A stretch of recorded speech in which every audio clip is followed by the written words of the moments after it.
السلام علیکم ورحمۃ اللہ وبرکاتہ۔ الحمد للہ وکفا وسلام علی عبادہ الذین اصطفیٰ، اما بعد فاعوذ باللہ من الشیطان الرجیم، بسم اللہ الرحمن الرحیم۔ ان اللہ وملائکتہ یصلون علی النبی یا ایہا الذین آمنوا صلوا علیہ وسلموا تسلیما۔ اللہم صلی علی سیدنا محمد معدن الجود والکرم وآلہ واصحابہ الکرام وابنہ الکریم وبارک وسلم صلاة دائمة سرمدا ابدا بحمدہ تعالی وبکرم مصطفیٰ صلی اللہ تعالی علیہ وسلم۔ آج کی اس شب میں قرآن عظیم کے 5.5 پارے مکمل ہو چکے ہیں۔ اللہ رب العزت بقیہ قرآن عظیم کے حصے کو ہمیں صحیح تجوید کے ساتھ پڑھنے اور آپ سب کو صحیح آداب کے ساتھ سماعت کرنے کی توفیق عطا فرمائے۔ حضرات محترم، آج جو ہم نے تلاوت کیا 5ویں پارے میں اور 6 پارے میں، سورہ نساء اور سورہ مائدہ، ایک سورہ پوری آئی ہے نساء عورتوں کے نام سے، پوری سورہ ہے قرآن پاک میں۔ یہ ترتیب کے اعتبار سے 4تھی سورہ ہے۔ سورہ فاتحہ کے بعد سورہ بقرہ، بقرہ کے بعد آل عمران، آل عمران کے بعد سورہ نساء۔ اب اس میں عورتوں کے بہت سارے احکام بھی بیان کیے گئے ہیں، لیکن ساتھ میں اللہ رب العزت نے یہ بھی فرمایا ہے الرجال قوامون علی النساء، مردوں کو اللہ نے عورتوں پر حاکم بنایا ہے۔ حاکم کا مطلب ڈنڈا لے کر کے صحیح کرنے والا ہی نہیں، حاکم کا مطلب ہوتا ہے نگرانی کرنے والا، اس کی دیکھ بھال کرنے والا۔ تو مردوں کو اللہ رب العزت نے عورتوں کی دیکھ بھال کے لیے بنایا۔ اب حاکم کا کچھ لوگ معنی سمجھ کر کے اپنے آپ کو گھر کا بڑا حاکم سمجھتے ہیں، اور پھر ان کی پرورش جو ہے وہ پھر لکڑی، ڈنڈے، جوتے، چپل سے کرتے ہیں۔ عورتوں کے اوپر حکومت کا معنی یہ نہیں ہے، بلکہ حدیث پاک میں یہ بھی آیا ہے کہ تمہاری عورت تمہارے لیے یعنی ٹیڑھی پسلی سے پیدا کی گئی، اگر تم پوری طرح سیدھا کرنے کی کوشش کرو گے تو ٹوٹ جائے گی، بکھر جائے گی۔ عورتوں کے بہت سارے احکامات میں اللہ رب العزت نے یہ بھی فرمایا وَإِنْ خِفْتُمْ شِقَاقَ بَيْنِهِمَا فَابْعَثُوا حَكَمًا مِّنْ أَهْلِهِ وَحَكَمًا مِّنْ أَهْلِهَا۔ جب شوہر اور بیوی کے درمیان نا اتفاقی کا خوف ہو جائے، ڈر ہو جائے کہ یہ لوگ سب الگ ہو جائیں گے اور جھگڑیں گے، تو اللہ فرماتا ہے عورت کی جانب سے ایک آدمی کو حکم بناؤ، مرد کی جانب سے ایک کو حکم بناؤ، فیصلہ کرنے والا۔ ان یریدا اصلاحا، اگر وہ دونوں اصلاح کا ارادہ کرتے ہیں تو صرف شوہر اور صرف بیوی اگر بیٹھ کر کے یہ سوچیں کہ ہم صحیح ہو جائیں گے تو کب ہونے والا؟ وہ اپنی نہیں مانے گی، وہ اپنی ہی رٹ لگائے گی اور شوہر اپنی طرف سے بولتا رہے گا۔ اس لیے کہا گیا کہ دونوں کی جانب سے ایک ایک حکم ہو، تو ہوگا کیا؟ اللہ فرماتا یوفق اللہ بینہما، اللہ ان دونوں کے درمیان الفت، محبت اور اتفاق پیدا کرے گا۔ یہ طریقہ پہلے سے رہا ہے، آج بھی الحمدللہ اسی طریقے پر معاملات کو ہم سلجھاتے ہیں۔ تو عورتوں کے بہت سارے جو احکامات آئے ہیں، اور اس سورہ نساء میں اس میں شادی کے متعلق بھی، نکاح کے متعلق بھی اللہ تعالیٰ نے فرمایا کہ اگر تم نکاح کرتے ہو ان یکونوا فقراء یغنیہم اللہ من فضلہ، تم فقیر بھی ہو تو اللہ اپنے فضل سے تمہیں غنی بنا دے گا۔ نکاح کی برکت ہے، اور حدیث پاک میں نکاح سے پہلے ایمان آدھا ہوتا ہے۔ نکاح ہونے کے بعد ایک مرد اپنا ایمان مکمل کر لیتا ہے۔ ایمان مکمل ہونے کا بھی ایک ذریعہ ہے نکاح۔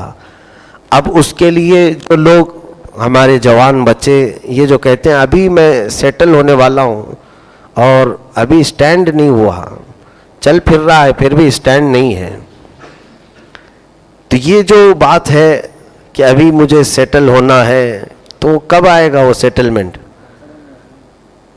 زندگی کبھی تمہیں سیراب نہیں کرتی، جس قدر بھی حاصل کرو گے مزید کی طلب رہ جائے گی۔ آپ کے پاس ایک گھر ہے تو آپ دوسرے گھر کی تمنا میں ہی رہیں گے، اور کبھی بھی انسان اپنے دماغی اعتبار سے سیٹ نہیں ہو سکتا۔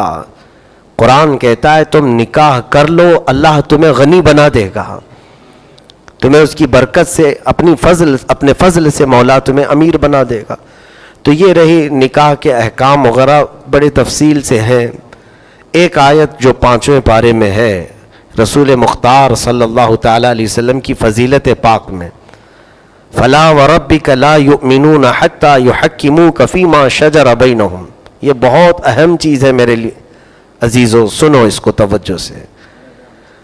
اللہ تبارک و تعالیٰ نے یہ جو آیت نازل فرمائی، یہ کب آئی، اس کا شان نزول تفسیر میں لکھا گیا ہے۔ حضور اکرم صلی اللہ تعالیٰ علیہ وسلم کی بارگاہ میں ایک یہودی اور ایک مسلمان جھگڑا کر کے آئے فیصلہ کروانے کے لیے۔ مسلمان وہ کیسا مسلمان تھا؟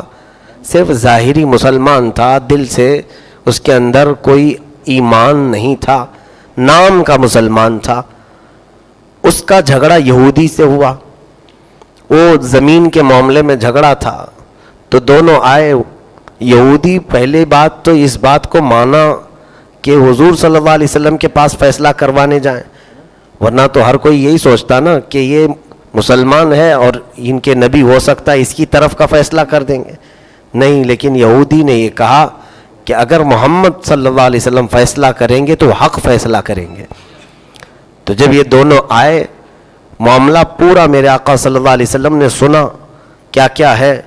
اس کے بعد رسول پاک صلی اللہ علیہ وسلم نے وہ یہودی کے حق میں فیصلہ سنایا، مسلمان سے کہا کہ تو یہ زمین چھوڑ دے، یہ یہودی کی ہے، اس کی ہے۔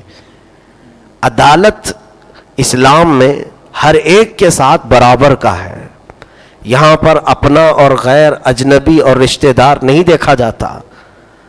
اسلام میں یہی عدل کا تقاضا ہے۔ اللہ کے حبیب صلی اللہ علیہ وسلم نے جو عدل و انصاف کیا ہے، دنیا آج تک اس کی مثال نہیں پیش کر سکتی، آج تک اس کی کوئی نظیر نہیں ملتی۔ آج بھی دنیا کی جو عدالتیں ہیں، ٹھیک ہے حکومت چلانے کے لیے عدالتیں تو قائم ہو گئی ہیں، لیکن کتنے ایسے نہتے جیلوں میں چلے جاتے ہیں مجبور مظلوم لوگ، اور کتنے قاتل ہیں جو سڑکوں پر کھلے عام گھومتے ہیں۔ عدالت کا جو تقاضا ہے وہ بہت ہی اہم ہے میرے عزیزو۔ اسلام نے جو عدالت پیش کیا ہے، اس میں اپنے اور غیر کا کوئی فرق نہیں رکھا۔ اللہ کے حبیب صلی اللہ تعالیٰ علیہ وسلم کی بارگاہ میں جب یہ اپنا ایک مسلمان اور ایک یہودی آئے تو یہودی کے حق میں فیصلہ دیا حضور نے، لیکن حیرت کی بات ہے کہ وہ مسلمان باہر نکل کر یہودی سے کہا کہ نہیں، مجھے یہ فیصلہ تسلیم نہیں ہے، یہ فیصلہ مجھے تسلیم نہیں ہے۔ اس یہودی نے کہا یہ تیرے رسول ہیں، ان کا فیصلہ اگر تجھے تسلیم نہیں ہے تو پھر کس کے پاس فیصلہ کرائے گا؟ تو اس نے کہا عمر فیصلہ اچھا کرتے ہیں، عمر ابن خطاب مشہور تھے فیصلہ کروانے میں، مکہ میں بھی ان کی پہلوانی کے جوہر سب کو معلوم تھے، یہ بیٹھک میں ہوتے تھے لوگوں کے معاملات حل کرنے کے لیے، تو مشہور تھے آپ عدالت کے معاملات میں۔ اس مسلمان نے کہا کہ میں فیصلہ عمر ابن خطاب کے پاس کرواؤں گا، اور حضرت عمر فاروق ان کی ہی صفت میں قرآن میں آیا نا، اشداء علی الکفار، وہ کافروں پر بہت سخت ہیں۔ تو اس نے دل میں یہ سوچا کہ یہ کافر ہے یہودی، جا کر کے میں رونا روؤں گا، عمر اس کو ختم کر دیں گے، میرے حق میں فیصلہ آئے گا۔ تو اس یہودی نے کہا کہ ٹھیک ہے چل، مجھے تسلیم ہے، عمر کے پاس فیصلہ کروانا ہے تو چلو عمر کے پاس کریں گے، میرا دل یہ کہتا ہے محمد صلی اللہ علیہ وسلم کے فیصلے کے بعد عمر کوئی الگ فیصلہ نہیں کریں گے۔ یہودی کہہ رہا ہے، وہ مسلمان لے کر کے چلا، بشر نام کا تھا یہ مسلمان، ظاہری مسلمان، ہاں اصل میں یہ منافق ہے۔ اس کے بعد وہ آئے دونوں حضرت عمر فاروق رضی اللہ تعالیٰ عنہ کے پاس، سیدنا عمر فاروق کو پورا واقعہ بیان کیا، زمین کا معاملہ ہے، میرا اور اس کا جھگڑا ہے۔ حضرت عمر سے پھر اس یہودی نے یہ بھی کہا کہ اے عمر، ہم تھوڑی دیر پہلے یہی مسئلہ تمہارے نبی کے پاس بھی رکھے تھے۔ حضرت عمر چونک گئے، کہا نبی کے پاس جا کے آ چکے ہو؟ کہا ہاں۔ کہا پھر انہوں نے کیا سنایا؟ اس یہودی نے کہا یہ حضور صلی اللہ علیہ وسلم نے، تمہارے نبی نے میرے حق میں فیصلہ سنایا۔ تو اس بشر نام کے اس منافق سے حضرت عمر فاروق نے پوچھا پھر تو یہاں کیوں آیا؟ کہا نہیں، مجھے وہ فیصلہ نہیں اچھا لگا، میں سوچا کہ تمہارے پاس الگ فیصلہ کروا لوں۔ حضرت عمر نے کہا ٹھیک ہے، میں تمہارا فیصلہ کرتا ہوں۔ اندر گئے اور تلوار لے کر کے آئے اور لا کر کے اس بشر نام کے منافق کی گردن ہی اڑا دی، بغیر کسی جھجک کے ختم ہی کر دیا۔ اور پھر کہا جو نبی کا فیصلہ نہ مانے عمر اس کا فیصلہ ایسی کرتا ہے۔ لیکن یہ بڑی بات ہے میرے عزیزوں، یہاں منافق کسے کہتے ہیں؟ نفاق جو ہے یہ دل کے اندر ہوتا ہے، دکھ کر کے کسی کو نہیں آتا، پیشانی پر کسی کے لکھا نہیں ہے کہ یہ منافق ہے، یہ مومن ہے، ظاہر میں جو دکھتا ہے اسی کا حکم ہوتا ہے۔ اب معاملہ بڑھ گیا، مشہور ہو گیا مدینے میں کہ عمر نے ایک مسلمان کا قتل کر دیا، ایک مسلمان کا قتل کر دیا۔ تو یہ جب بات پھیل گئی رسول پاک صلی اللہ علیہ وسلم کے پاس پیش کیا گیا حضرت عمر کو۔ حضور صلی اللہ علیہ وسلم نے بلایا، اے عمر کیا تم نے ایک مسلمان کی گردن مار دی؟ حضرت عمر رضی اللہ تعالیٰ عنہ کہتے ہیں یا رسول اللہ صلی اللہ علیہ وسلم، میرا دل یہ کہہ رہا تھا کہ وہ مسلمان نہیں ہے، میرا دل یہ کہہ رہا تھا کہ وہ مسلمان نہیں ہے۔ یہاں دل جو کہے اس پر تو حکم نہیں ہوتا نا، جو آپ کی طبیعت چاہے وہ شریعت نہیں ہوتی۔ لیکن حضرت عمر نے یہ کہا کہ یا رسول اللہ صلی اللہ علیہ وسلم اگر مجھ سے خطا ہو گئی ہے تو آپ سزا دے دیں، اس لیے میں نے اس کا قتل کیا کہ وہ آپ کے فیصلے کو اس نے تسلیم نہیں کیا۔ ابھی تک اس کے بارے میں کوئی حکم نہیں تھا، اس طرح کا کوئی آرڈر نہیں تھا کہ جو نبی کا حکم نہ مانے اسے قتل کر دو۔ حضرت عمر کا جب یہ مسئلہ حضور کی بارگاہ میں پہنچا، اچانک جبرائیل امین علیہ السلام آیت لے کر نازل ہوئے، جس آیت کی آج ہم نے تلاوت کی ہے۔ اللہ فرماتا فلا وربک لا یؤمنون حتی یحکموک فیما شجر بینہم، اے محبوب تمہارے رب کی قسم وہ شخص مومن ہو ہی نہیں سکتا جو اپنے جھگڑوں میں آپ کو فیصلہ تسلیم نہیں کرتا، جو آپ کو حکم نہیں مانتا، جو آپ کو فیصل نہیں مانتا، وہ مومن ہو ہی نہیں سکتا۔ قرآن کا یہ حکم آ گیا تو حضرت عمر فاروق رضی اللہ تعالیٰ عنہ کو خوشی خوشی چھوڑ دیا گیا۔ اسی لیے حضرت عمر فاروق کا ایک لقب ہے الموافق رأیہ للوحی والکتاب۔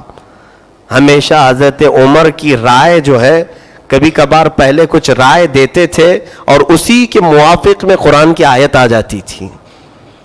عمر کا جو مشورہ ہوتا، ان کی رائے ہوتی، وہ قرآن کے مطابق ہوا کرتی تھی، آیت بعد میں آتی تھی۔ تو میرے عزیزو یہ عدالت کا جو تقاضا ہے، حضرت عمر فاروق رضی اللہ تعالیٰ عنہ نے ایک ایسا مزاج پورے مسلمانوں کو دیا، قیامت تک کے مسلمانوں کو۔ آج میں آپ سب سے بھی گزارش کروں گا کہ آج بھی ہمارے درمیان اللہ اور اس کے رسول کے فیصلے موجود ہیں، قرآن بھی ہے ہمارے سامنے اور حدیث رسول بھی ہمارے سامنے ہے، اللہ کے حبیب صلی اللہ علیہ وسلم کی ساری حدیثیں ہیں۔ تو جب آج کا مسلمان رسول کریم صلی اللہ علیہ وسلم کی شریعت کو حکم نہیں مانتا تو پھر دیکھیں انجام کیا ہو رہا ہے، کیسے کیسے گنڈے لوگوں کے سامنے اسے اپنے فیصلے کروانے کے لیے سر جھکا کر کھڑا ہونا پڑتا ہے۔ تمہیں مجبوراً کسی ایسی ذات کے سامنے کھڑا ہونا ہوتا ہے جس سے تم ملنا بھی پسند نہیں کرتے۔ کیا ایسا نہیں ہے آج؟ بہت سارے معاملات۔ اس کی وجہ یہ ہے کہ جب تم قرآن و حدیث کو، اللہ اور اس کے رسول کو اپنا حکم نہیں مانو گے تو پھر ذلیل قوم کو اللہ تمہارے اوپر حکم بنا دے گا، ان کو حاکم بنا دیا جائے گا۔ اور یہ قیامت کی نشانیوں میں سے بھی ہے۔ میرے آقا صلی اللہ علیہ وسلم نے فرمایا کم ذات کے لوگ، چرواہے، ننگے پیر رہنے والے بڑی بڑی بلڈنگوں میں فخر کریں گے، حکومتوں کے تخت پر وہ آ جائیں گے، اور پھر اعلیٰ قوم والے یعنی ایمان والوں کے وہ فیصلے کیا کریں گے۔ آج وہ وہی ہو رہا ہے۔ اس کی ایک ہی وجہ یہ ہے کہ ہم حضور اکرم صلی اللہ تعالیٰ علیہ وسلم کی شریعت طاہرہ کو حکم ماننے سے دور بھاگ رہے ہیں. سب سے پہلے ہم یہ سوچتے ہیں میرا پلہ بھاری ہونا چاہیے, ایسی جگہ انصاف لوں, اور ایسی جگہ انصاف لینے کے لیے کسی ایسے شخص کے پاس جو دادا گیری کرتا ہو, مانڈولی کرتا ہو, اسے پیسے پکڑا دو اور وہ میرے حوالے, میرے طرف کا فیصلہ کر دے. یہ کیا ہے میرے عزیزو؟ یہ اسلام ہے کیا؟ یہ ایمان کے تقاضے ہیں؟ ہم نے خود اپنے ہاتھوں سے شریعت کو پامال کرنا شروع کی. آج بھی مجھے ایک بات یاد آتی ہے, ہمارے پاس ایک مسئلہ ایسے بھی آیا تھا کہ دو بھائیوں میں اختلاف چل رہا تھا پراپرٹی کے مسئلے کو لے کر, جائیداد کے مسئلے کو لے کر. بہت سارے ایسے فیصلوں میں بیٹھا ہوں, لیکن پہلے ہی دل کھٹا ہوتا ہے ان کو ماننا کہاں ہے. ان دو میں سے کوئی ایک ہمارا مخالف بن جاتا ہے, کوئی ایک گالی دیتے ہوئے چلا جاتا ہے, ارے یہ صحیح مولانا نہیں ہے. جس کے حق میں فیصلہ گیا تو وہ تو ہم کو بہت اوپر پہنچا دیتا ہے, یہی دنیا میں صحیح مولانا ہے. اور جس کے حق میں فیصلہ نہیں جاتا وہ الٹا سیدھا کہتے ہوئے نکل جاتا ہے. یہ عام طور پر دیکھا جاتا ہے. یعنی انسان یہ چاہتا ہے کہ اب اس کی طبیعت کے مطابق فیصلہ اسے مل جائے. ایسا نہیں ہوتا. ایک مرتبہ ایسا بھی میرے ساتھ ہوا تھا کہ جائیداد کے مسئلے کو لے کر دو سگے بھائی, ان کی کافی جائیدادیں تھیں, تو انہوں نے اپنے سامنے رکھا. چھوٹے بھائی کا دعویٰ تھا کہ میں نے اس کو اپنے طور پر اس کو بڑھایا ہے. بڑے بھائی نے کہا باپ کے پیسوں سے اس نے بڑھایا تھا. بہرحال یہ تحقیق کے بعد جب ثابت ہوا کہ باپ کے پیسے اس میں لگے تھے, تو چھوٹے بھائی کو ہم نے فیصلہ سنایا کہ تیری اگرچہ اس میں محنت ہے ساری جائیداد بنانے میں, لیکن بنیاد میں تیرے والد کے پیسے اس میں لگے ہوئے ہیں, تو بھائی کا بھی حق برابر کا آئے گا. وراثت میں آ جاتا ہے یہ مال. اسی بیس کو تم نے بڑھایا ہے. تو اب وہ جب ڈیوائیڈ کرنے کی بات آئی تو کروڑوں میں مسئلہ تھا, کئی کروڑ میں آدھا آدھا کرنا پڑ رہا تھا. تو چھوٹے بھائی نے, اللہ تعالیٰ اسے بڑے مقامات عطا کرے, اس نے من بغیر کسی چون چرا کے سارے کاغذات شام کے وقت, صبح یہ فیصلہ ہو رہا تھا, شام کے وقت میرے پاس آیا اور کہا آپ نے جو یہ بات کہی ہے مجھے ایک پائی بھی میرے بھائی کا حق مجھے نہیں چاہیے. شریعت اگر یہ کہتی ہے کہ میری محنت کی ہوئی کمائی بھی اس میں میرے بھائی کا حق ہے, تو میں بغیر کسی چون چرا کے اپنی پوری جائیداد دینے کو تیار ہوں. فوراً شام میں اس نے اس کے بڑے بھائی کو وہ کاغذات ساری چیزیں حوالے کر دیا.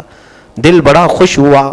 اس سے میں نے پوچھا کوئی آج کے زمانے میں 1000-2000 روپے بھی چھوڑ کر کے دینا نہیں چاہتا, اتنی بڑی جائیداد تو نے الگ کر دیا جبکہ یہ تیری کمائی ہوئی ہے. اس کا بڑا بھائی کماتا نہیں تھا لیکن دعویٰ کر چکا تھا تیری محنت کی چیز ہے. تو اس نے کہا کہ مجھے ڈر تھا کہ شریعت مصطفیٰ صلی اللہ تعالیٰ علیہ وسلم کو چھوڑ کر اگر میں آج مال پر قابض ہو جاؤں تو آج کل میں کبھی بھی میری موت آ جائے گی اور یہ سارا مال میرے گلے کا توق نہ بن جائے.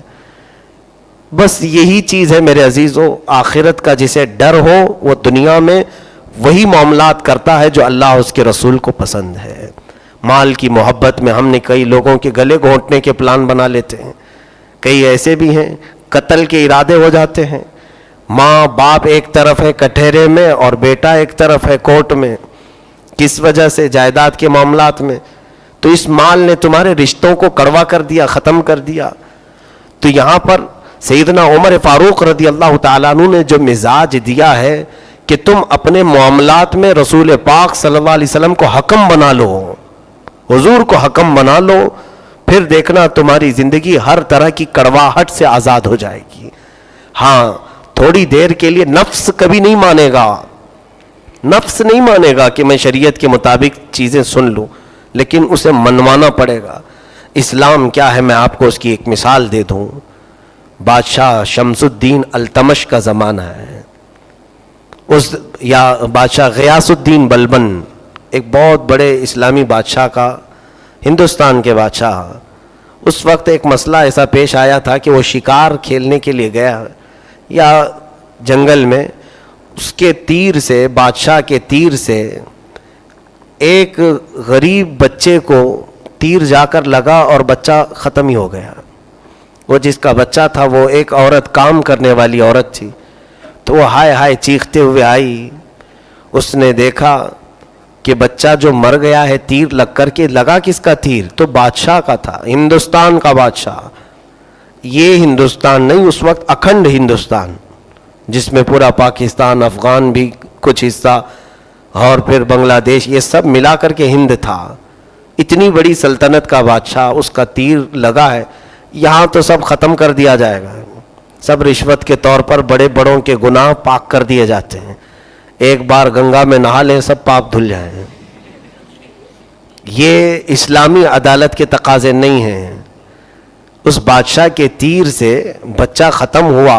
عورت فوراً قاضی اسلام کے پاس آئی، قاضی سراج الدین.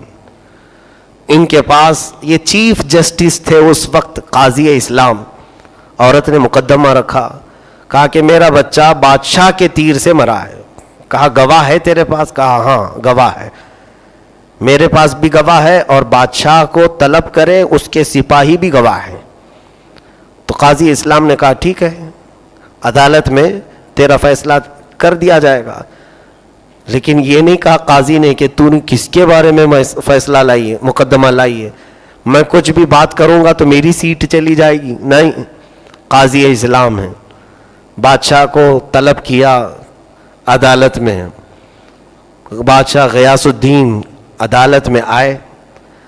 آنے سے پہلے انہوں نے اپنے جبے میں ایک خنجر رکھ لیا، ایک خنجر اپنے جبے کے اندر چھپا لیا. اپنے وزیر کو کہا تیز دھار دار خنجر مجھے دے دو.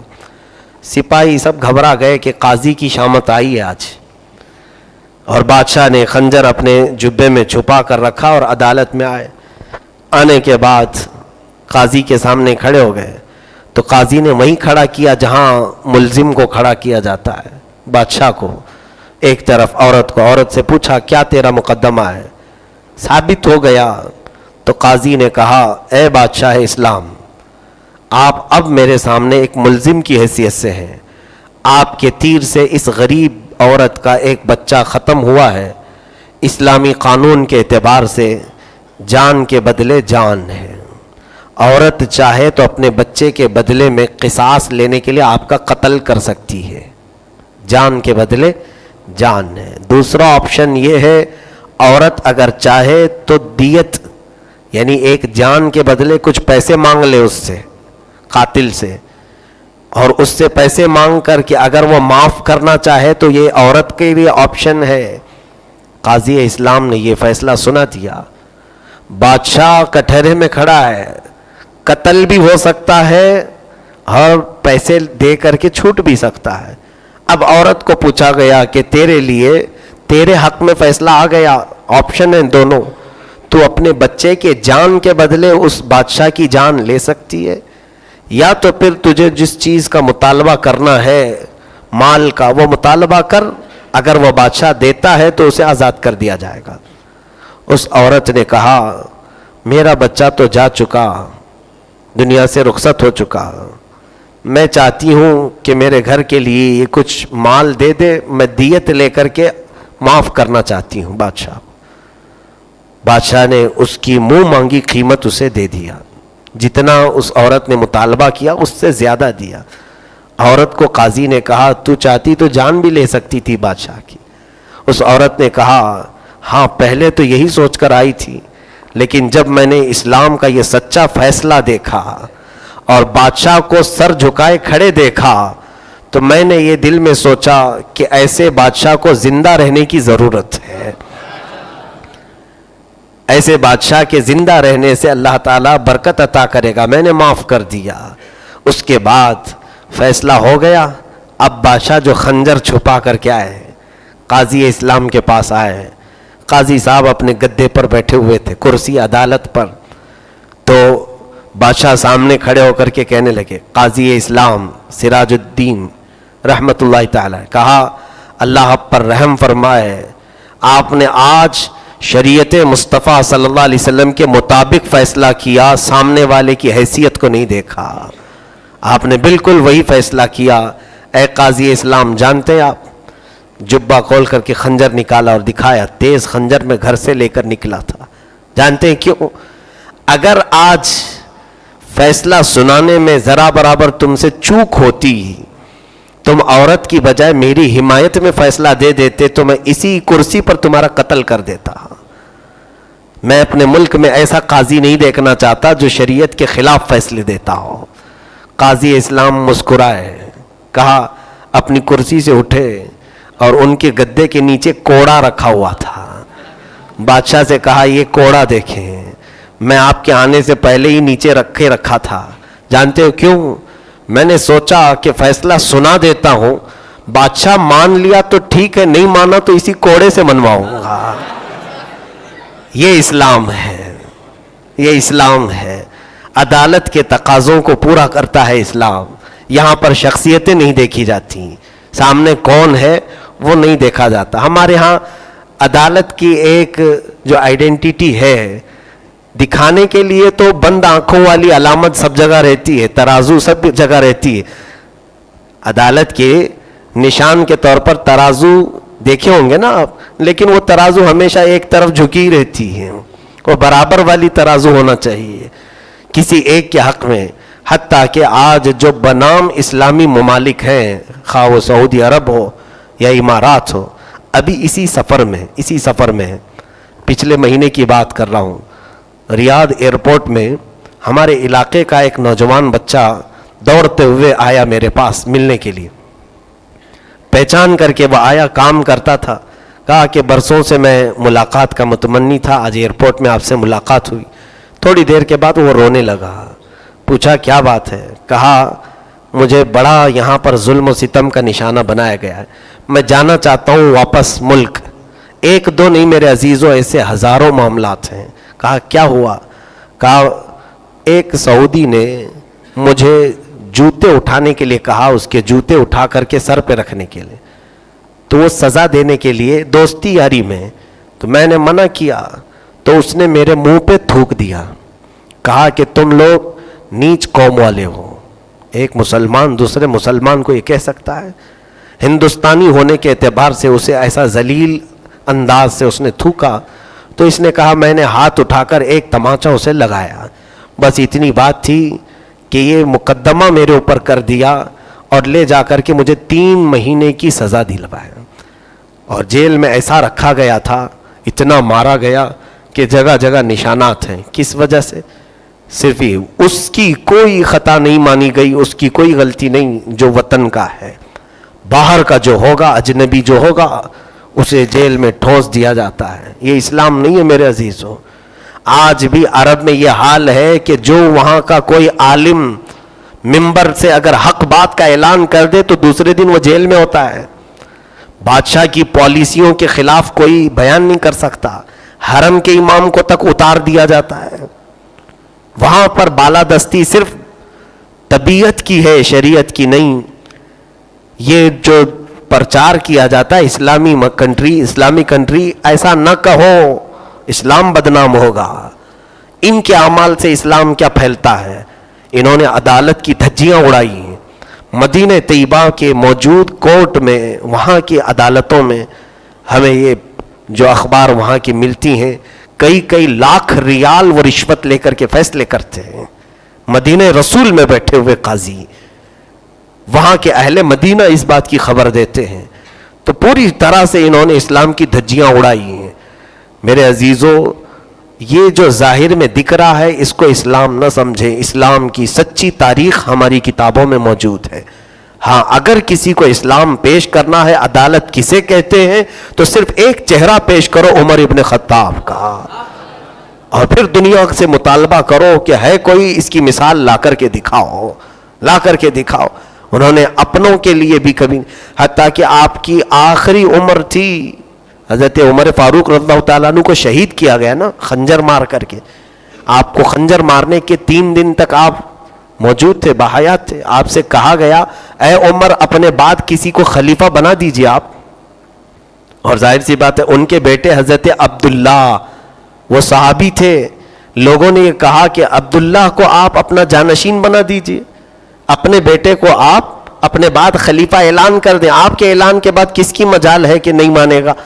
حضرت عمر فاروق رضی اللہ تعالیٰ عنہ جلال میں آ گئے، کہا نہیں، میں رسول اللہ صلی اللہ علیہ وسلم کی شریعت کا خلیفہ اسے بناؤں جس کو طلاق دینے کا صحیح طریقہ معلوم نہیں. ان سے حضرت عبداللہ سے ایک بار خطا ہوئی تھی طلاق کے معاملے میں، وہ الگ ٹاپک ہے. حضرت عمر نے سختی سے منع کیا، نہیں میرے بیٹے کو نہیں منتقل کروں گا. دوسرا تو ہر کوئی اپنی اولاد کے لیے بہت کچھ بنا کر کے جاتا ہے. حضرت عمر نے کہا نہیں، یہ رسول اللہ صلی اللہ علیہ وسلم کی نیابت، ان کی خلافت کا معاملہ ہے، میں صحابہ کے حوالے چھوڑتا ہوں. سارے صحابہ جس پر اتفاق کرے وہی رسول اللہ کا جانشین ہوگا.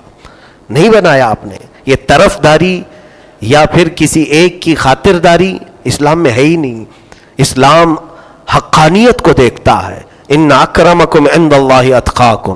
اللہ فرماتا ہے تم میں سے سب سے زیادہ عزت والا اللہ کے نزدیک وہ ہے جو تم میں سے زیادہ پرہیزگار ہے. یہ تھی عدالت کے متعلق میرے مصطفیٰ صلی اللہ علیہ وسلم کے متعلق آیت کریمہ.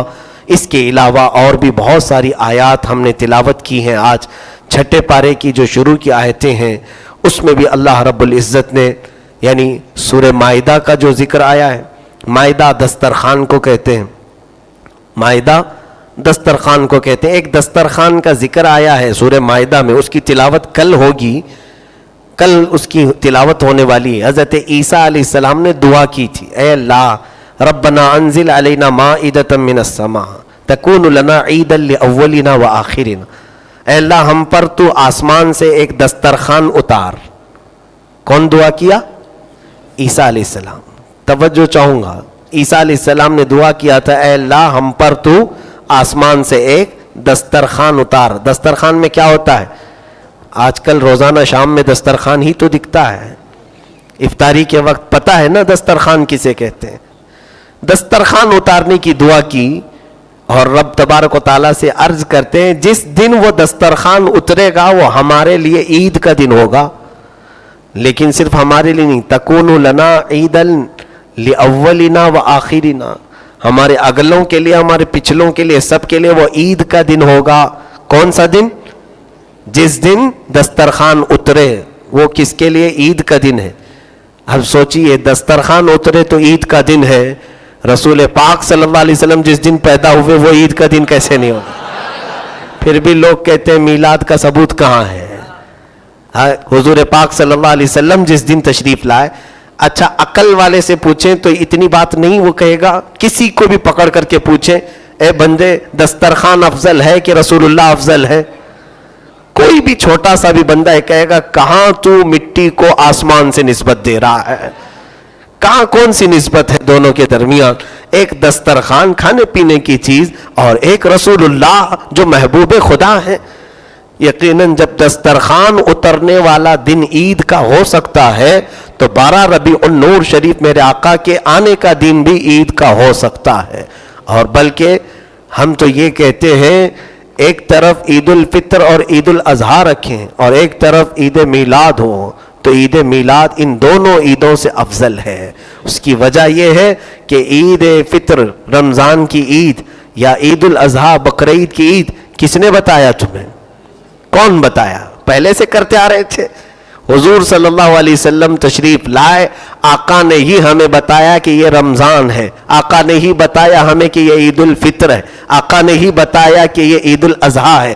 تو ساری عیدیں میرے آقا کی زبان سے نکلیں تو پھر جس دن وہ آقا تشریف لائے اصل عید تو وہ ہے. اسی لیے پورے سنیوں کی جو عید ہوتی ہے 12 ربیع النور کو ہے. الحمدللہ عزیزان گرامی، یہ سورہ مائدہ اور سورہ نساء کی جو تلاوتیں ہوئی اور پھر انشاءاللہ کل کی تفسیر میں اس کے کچھ بقیات میں عرض کروں گا. اللہ تبارک و تعالی ہم سب کو کہنے سننے سے زیادہ عمل کی توفیق عطا فرمائے. رب کریم ہم سب کو قرآن عظیم کی آیات بینات پر عمل کی توفیق عطا فرمائے. کریم خدا ارحم الراحمین مولا ہماری یہ ٹوٹی بکھری ہوئی زندگیوں میں شریعت مصطفیٰ صلی اللہ علیہ وسلم کی بہاریں نصیب فرمائے. وآخر دعوانا الحمدللہ رب العالمین. السلام علیکم.